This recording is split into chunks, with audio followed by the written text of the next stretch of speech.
الکوثر کا مطلب ہے بہت زیادہ خیر یا برکت، اور ایک حدیث کے مطابق یہ جنت کا ایک مخصوص نہر ہے جس کے کنارے موتی اور جواہر ہیں۔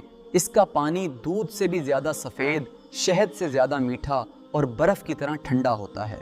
اللہ تعالیٰ نے جب حضور اکرم صلی اللہ علیہ وسلم کو بے پناہ بھلائی اور برکتیں عطا فرمائیں تو یہ سورہ نبی صلی اللہ علیہ وسلم کو صبر اور حوصلہ دینے کے لیے نازل کی گئی۔ یہ سورہ رسول اللہ صلی اللہ علیہ وسلم کی تسلی کے لیے نازل ہوئی جب آپ کے بیٹے کا انتقال ہوا اور دشمن یہ خوشی منا رہے تھے کہ آپ کا کوئی وارث نہیں بچا۔ اللہ تعالیٰ نے نبی صلی اللہ علیہ وسلم کو یاد دلایا کہ ان کی اصل برکت کوثر ہے، یعنی جنت میں ان کا مقام، ان کا کلام، ان کے پیروکار رہے گی اور ان کی یاد ہمیشہ رہے گی۔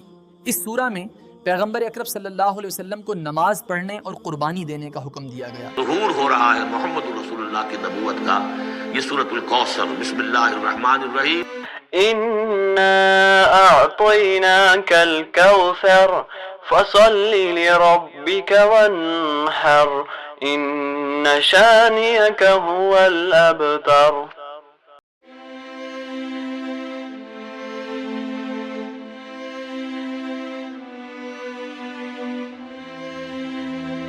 کثیر عطا کیا۔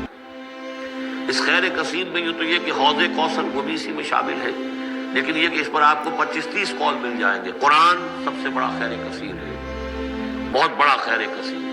حکمت، وَمَن یُؤْتَ الْحِکْمَةَ فَقَدْ أُوتِیَ خَیْرًا کَثِیرًا، جس کو حکمت اور دانائی دے دی گئی اس کو تو خیر کثیر دے دیا گیا۔ تو ہم نے آپ کو وہ سب کچھ عطا کر دیا ہے اور محتاط کے ساتھ عطا کر دیا ہے، جو انسان کی انسانیت کے لیے، اس کے لیے یوں سمجھیے کہ ترہ امتیاز بن سکتا ہے۔ فصل لربک وانحر، بس اپنے رب کے لیے نماز پڑھا کیجئے اور نحر کیجئے، اونٹ قربان کیا کیجئے۔ یہ گویا کہ عید الاضحیٰ کا نقشہ آ گیا۔ فصل لربک، پہلے ہم نماز پڑھتے ہیں دوگانا عید الاضحیٰ، اور پھر جا کر ہم قربانی کرتے ہیں۔ وانحر ان شانئک هو الابتر، یقیناً آپ کا دشمن ہی ہے کہ جو دم کٹا ہو جائے گا۔ اس کا پس منظر یہ ہے کہ جب حضور کے ایک صاحبزادے بچپنی میں فوت ہو گئے تو کچھ جو کفار تھے مکے کے، انہوں نے بڑی خوشیاں منائی کہ ایک ہی بیٹا تھا، باقی تو ان کی بیٹیاں ہیں۔ آپ کو معلوم ہے کہ 4 بیٹیاں تھیں حضور کی صلی اللہ علیہ وسلم، لیکن یہ کہ بیٹا جو تھا وہ ایک ہی تھا، وہ اللہ نے اٹھا لیا، تو بڑے خوشیاں منائی گئی کہ یہ تو اب دم کٹا جیسے ہوتا ہے جس کا کوئی پیچھے نام نہ رہ جائے۔ بیٹیوں سے تو نام چلتا نہیں، نام تو چلتا بیٹوں سے۔ وہ دشمن جو پیغمبر اسلام کو کامیاب نہیں دیکھ سکے، وہ خود بے نام، بے نشان اور بے اولاد رہیں گے۔ مشکل حالات میں بھی اللہ کی نعمتوں کا شکر ادا کرنا ضروری ہے۔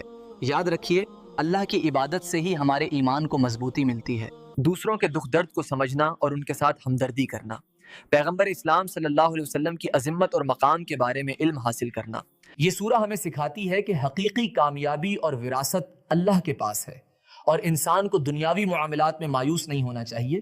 سورہ الکوثر کا بنیادی پیغام ہے کہ ہماری ہر عبادت اور قربانی صرف اللہ کے لیے ہونی چاہیے۔ سورہ کوثر کا بنیادی سبق اخلاص ہے۔ ہماری نماز اور ہماری قربانی سب کچھ صرف اللہ کی رضا کے لیے ہونا چاہیے۔